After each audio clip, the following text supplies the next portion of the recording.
Ballad of Gay Tony is the last episodic content for Grand Theft Auto 4, and Rockstar decided to go out with a bang.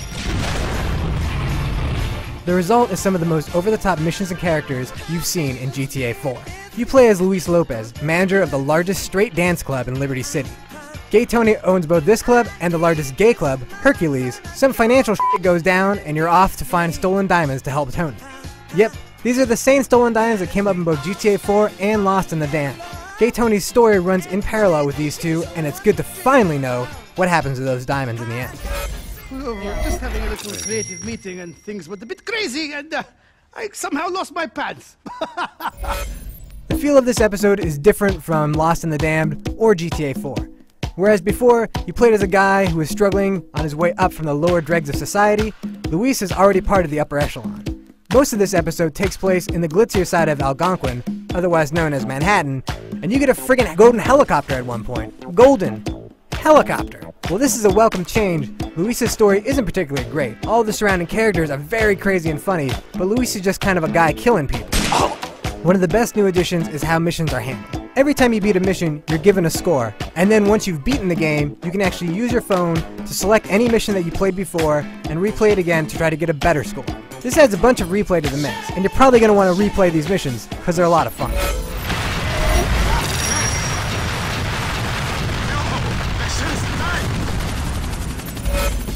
The over-the-top missions are generally pretty fun.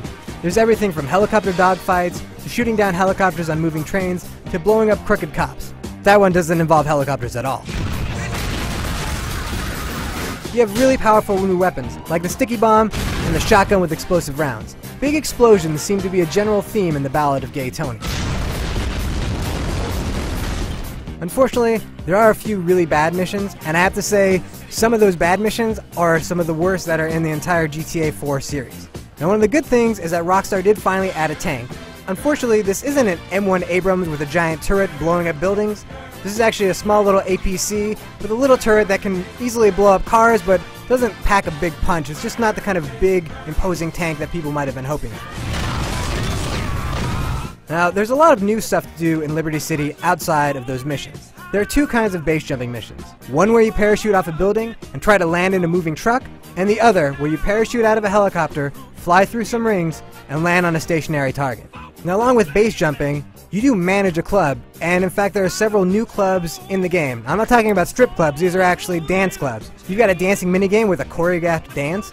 You can go into champagne battles, or you can just get drunk and just wander around like an idiot. You can also, if you want, try your hand at club management, though that really is just you walking back and forth around a club making sure everything's okay. Boring. All in all, there's a ton of extra content packed into the Ballad of Gay Tony. It's the kind of stuff that people really wanted when GTA 4 came around. This is more of the over-top, fun action stuff that we saw in San Andreas. Leave me alone!